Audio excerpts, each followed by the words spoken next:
ہمارے گھروں میں نوجوان نسل بہت خرابی کی طرف جا رہی ہے. ایک تو بچیوں کے ہاتھ سے موبائل، ماں کی ذمہ داری موبائل کا اگر دیں تو اپنے سامنے دیں، اور جہاں تک کہ جو ماں باپ بالکل غور و فکر نہیں کرتے انہی کے بچے ہاتھ سے نکلتے ہیں. ہر ایک چیز کا طریقہ بتایا گیا ہے، تو موبائل کا اپنے بچوں کے ہاتھ سے ہٹا لیا جائے تو بہت بہتر. بچوں کے ہاتھ سے موبائل ہٹاؤ، ان کی آنے جانے کی نگرانی کرو، وہ کس ٹائم آتے ہیں کس ٹائم جاتے ہیں. اور جو لڑکیوں نے، مسلمان بچیوں نے جو آئی ڈی بنا رکھی ہے نا اپنے انسٹاگرام پر، فیس بک پر، یہ سب صرف دھوکے کا گھر ہے، یہ مکڑی کا جالا ہے. یہ تمہیں ایک دن اندھا کر کے چھوڑے گا. اندھا گمراہی میں چلی گئی، اتنی گمراہی میں انہیں کچھ ہوش حواس کچھ نہیں رہا.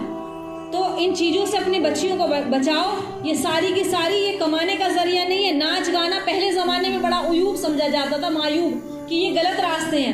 آج یہ دیکھو وہ زمانہ بھی دور نہیں گیا کہ یہاں تک کہ گھر گھر میں مسلمان بیٹیاں جو اسلام کی مقدس شہزادیاں ہیں، جو حضرت عائشہ صدیقہ، فاطمہ زہرا رضی اللہ تعالیٰ کے نقش قدم پر چلیں گی تو جنت میں داخل ہوں گی، وہ بیٹیاں آج خود موبائل کی زینت بنی ہوئی اور ناچ گانا ایک ہی کام بچا ہے کہ دنیا میں صرف ناچ گانے کا. جسے دیکھو، جس کی لڑکی دیکھو ویڈیو بنا رہی ہے. مسلمانوں کی بیٹیاں انسٹاگرام پہ ویڈیو، یہاں تک کہ اگر 100 گھر ہیں کسی محلے میں تو 50 نے ویڈیو بنا رکھی ہیں اپنی، اور ماں باپ کو پتا بھی نہیں کہ ہماری بیٹیوں کی ایسے فیس بک چل رہی ہے اور یہ چل رہا ہے. فیس بک پہ کتنوں نے نکاح کر لیے، شادیاں کر لی، عشق محبت ہوئی فیس بک پہ، کچھ دن رکھا پھر چھوڑ دیا. یہ کیا طریقہ ہے؟ یہ اسلام کی مقدس شہزادیاں ایسی ہوتی ہیں، گھر گھر میں ناچ گانا دکھائیں گی کیا؟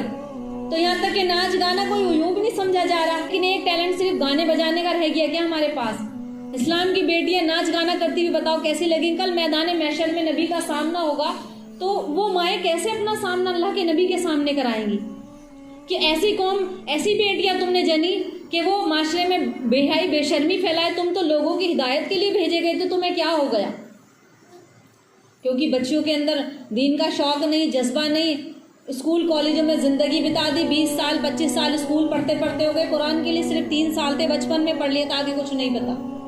یہ مدرسے جو کھلے ہوئے ہیں یہ ہماری آنکھوں کی روشنی ہے. یہ جس دن یہ بند ہو جائیں گے سمجھ لو انسان اندھا ہو جائے گا. اور سفیان ثوری رحمۃ اللہ نے فرمایا کہ جس گلی اور بستیوں میں عالم دین نہ ہو وہ بستی جانوروں کا طبیلہ ہے. جانور طبیلے میں رہتے ہیں نا، جسے طبیلہ بولتے ہیں. اور عالم دین کا رہنا کیسا؟ جس بستی میں عالم گزر جائے، جس قبرستان سے عالم گزر جائے. یہ فضیلت میں کیوں بتا رہی ہوں کہ لوگ عالموں کی، علماء کی عزت نہیں کرتے. پیسوں والوں کے سامنے تو جھکتے ہیں اور علماء کے سامنے بیٹھنے میں شرم آتی ہے، محسوس ہوتی ہے.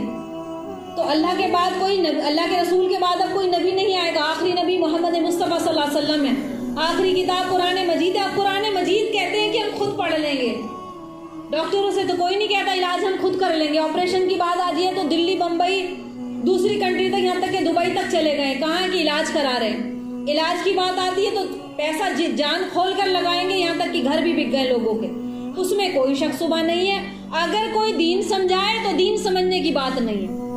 اور جو بندہ علماؤں کی، حافظ قرآن کی، طالب علم کی توہین کرے تو مرنے سے پہلے پہلے اللہ تعالیٰ اس کا ایمان چھین لیتا ہے. اور چاہے تو تم قبر کھود کر دیکھ لو، اس کا چہرہ قبلے کی طرف سے ہٹاؤ کر سیاہ ملے گا. عذاب اس پر دنیا میں ہی شروع ہو جائے گا. جو علماؤں کی، دینداروں کی توہین کرے، طلبہ سے بغض رکھے، عداوت رکھے، کل مرنے سے پہلے پہلے اللہ ایمان کی موت نہیں مارے گا، اسے کفر کی موت مرے گا وہ. یہ حدیثوں کی باتیں ہیں.